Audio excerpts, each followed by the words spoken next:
Hey everybody, Justin here. Welcome to the March 2023 Akashic Forecast, aka the Report from the Field, a monthly forecast or update from the Akashic Records in which I share wisdom and guidance for the month ahead. And if you don't know what the Akashic Records are, stay tuned for the full report. I do explain, or go to my website. This month's report is mega. It is pretty big. And if anybody here is needing a little bit of support or guidance, if you're going through something rough right now, or even just want to know more about how to help others who might be going through that, because it's going around, stick around for this report. I guarantee it's of great value. All right, see you there.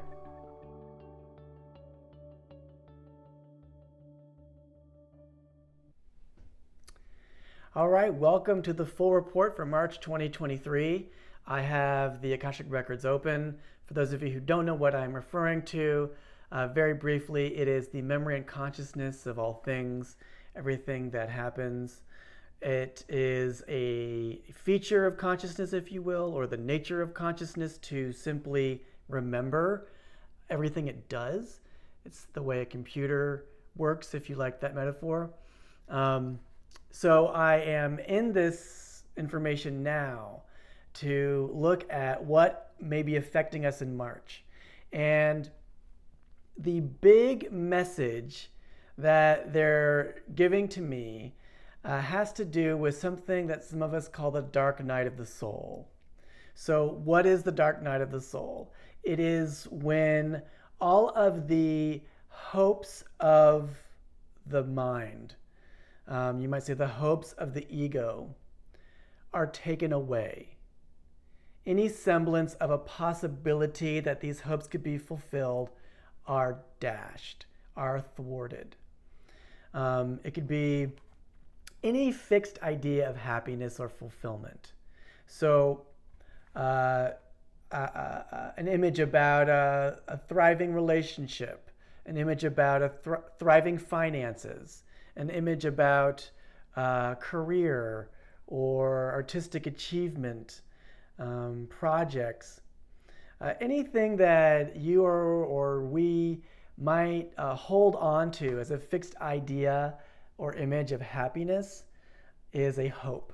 And these, when they are dashed, when all of them, the last possibility is taken away, we enter into what some of us call the dark night of the soul. And the pandemic has done a lot to take away these hopes, the possibilities of fulfilling these hopes. So they want to talk a little bit about how we're metabolizing this. February was a very strong month for coming to a reckoning with this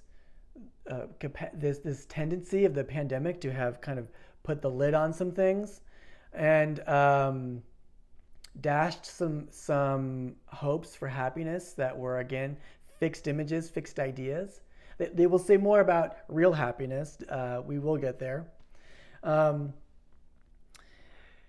Or some of us are going to come into that in March. So either in February, we've already been feeling this kind of reckoning, or they're saying some of us are going to be coming into it in March. So we're either coming out of this in March somewhat, or we're coming through this in March.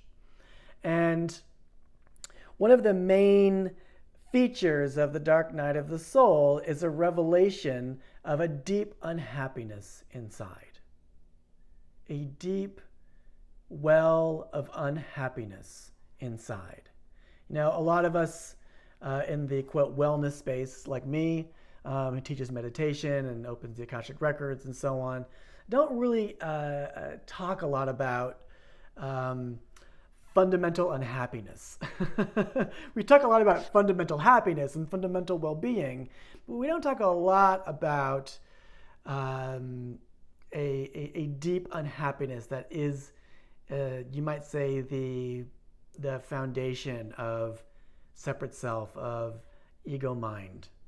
And the dark night, it can really reveal this, you might say, fundamental unhappiness inside. And so February might have been a time where some of us discovered this. I myself was seeing this in a pretty dramatic way in February. February for me is a month of personal anniversaries of some very challenging moments in my life. And so, like clockwork, I went back to some of that and got to discover for myself, there is a deep unhappiness in the psyche, not just mine, but the world, the collective. And, maybe not a new thing to hear, but when it's felt in a deep way, we know we're in the dark night. It might lead to a crisis of happiness. Questions like, what is life for? Honestly, what is life for can come up in a dark night. And they want to say a little bit about moving through this, because it is an important transformational phase. It is not incorrect. It is correct. If we want to grow, if we want to be fully actualized, if you will, just fully free, fully ourselves, moving through a dark night is a part of the journey usually, and probably more than one. There are many different dreams and hopes that can get dashed in life, different versions of a fixed idea of happiness that can get dashed. And so they're saying some of us in February or maybe in March are experiencing like, that's not going to come true. A lot of the messages that have been coming through since the beginning of the year have been about fulfilling the wishes in the heart, taking action, making good on the dreams and wishes in the heart. This is a different matter than wishes and hopes in the mind. So they're going to say a little bit more about this at the end of this video. They're going to define a few things for us, okay? Again, the pandemic has done a lot to hasten this process. And they want us to embrace it as a positive for our growth.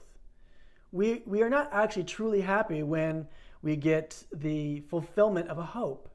We can get a momentary happiness. We get the date with the person we fantasize about, or we get a windfall with a career thing or money. And that can give us a momentary experience of our fundamental well-being. But it is not the source. It is just something we have set up in our minds to as a condition to feel fundamental well-being.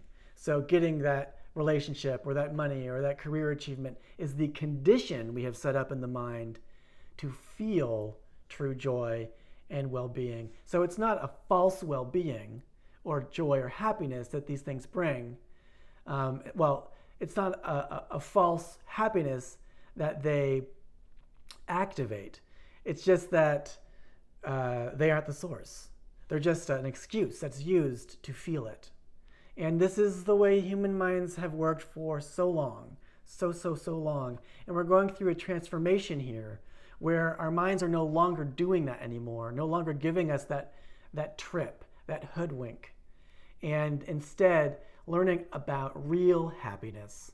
And I guarantee you, if you want real happiness, stick to the end of this video. They're going to get into this in a very beautiful, clear way. Some things to just do so that you get through some of this in one piece. Quite simply, be gentle with yourself. Be gentle with yourself. If you're going through a struggle like this, it is the number one time in your life to really radically be gentle with yourself.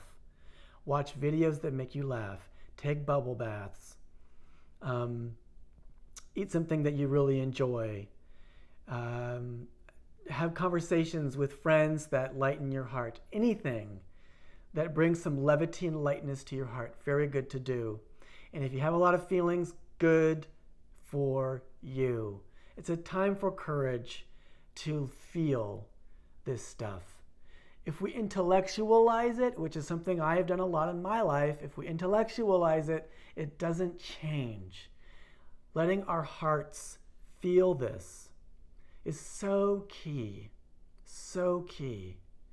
If you like, you could even imagine yourself as a child or another child. It doesn't have to even be you. Imagining a child that you care about feeling these things. What would you do for a child that was so deeply unhappy? You would weep, most likely. You would weep. You would rush to their side and comfort. So this is the attitude that we can take with our feeling of unhappiness that we might be uncovering that we might have uncovered in February or are uncovering in March. And to move gently through it. This unhappiness is not to truly be exhumed and picked apart and intellectualized, as I was saying. It's to be felt, to be known in the heart. That's what felt means, known in the heart. They're saying it's a spring cleaning. Unhappiness hidden in the shadows cannot remain if we're going to really transform and embody our power. It can't. It can move through the heart. And in spring cleaning, that's what happens. So we're clearing something out here together.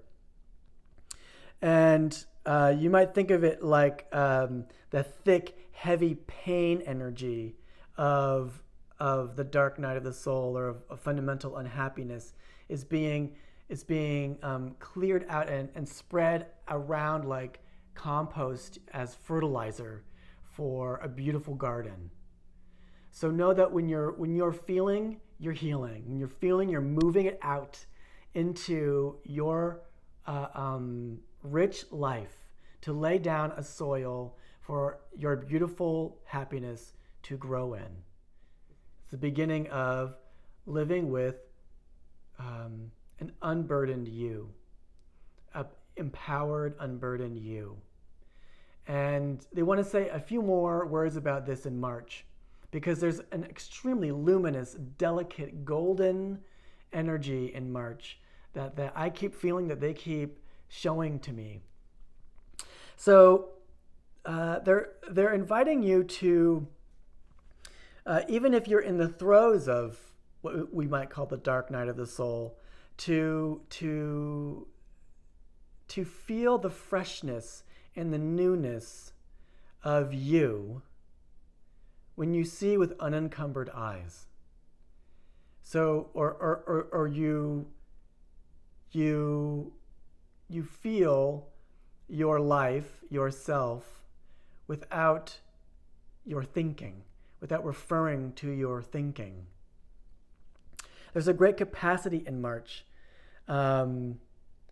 to see the world with a clear heart, with clear eyes. And everything that is familiar will be fresh again.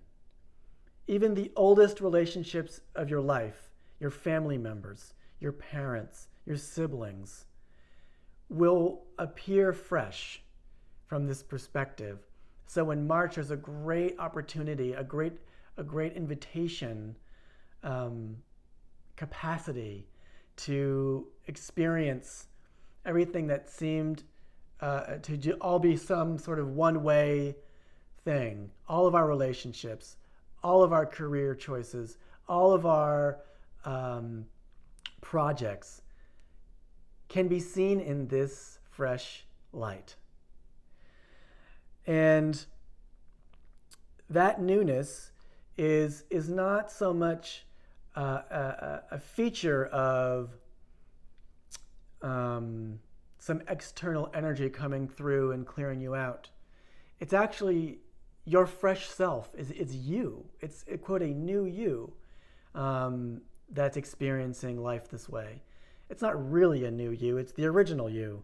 The original you before all of these hopes that were dashed were piled on top of you.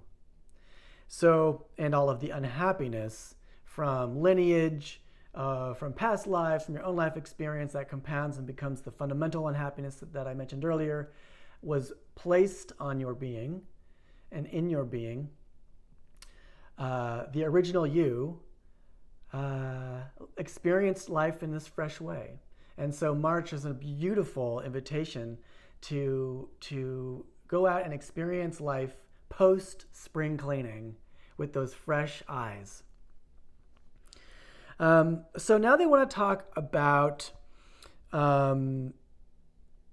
more fundamental happiness. And that has to do with your intuition. Some people call this resonance. To me, they're kind of interchangeable terms. Some people don't interchange these terms. The records for me, they're saying you can use them the same. Doesn't mean they're different. To use intuition or resonance. So the first thing I want to say here is that your intuition is what's going to lead you to the major pieces of your life, your happy life. So if you haven't seen my video about the new year, please go check it out. They talk a lot about what's happening this year energetically for us to create heaven on earth, to create the lives that are really happy for ourselves.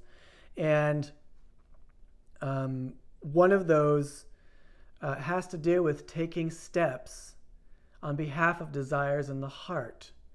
And intuition has a big part to play in this. March is very strong for letting the intuition take us to those very first steps toward the life that we really want to manifest, that we feel in our hearts is the expression of our true happiness. So anything that we move toward this month from that intuition will have a very long life. So it might feel like you're taking these tiny little tentative steps towards something that you maybe feel is good, really good for you. You actually are moving toward a new phase of your life, moving toward a major new element of your well-being and happiness in your life. So don't take a small step as insignificant. Really, really respect and trust those small steps. They want to say a few things now about recognizing intuition versus a hope in the mind or a fantasy in the mind. So intuitions often leave us with a feeling of butterflies in the stomach.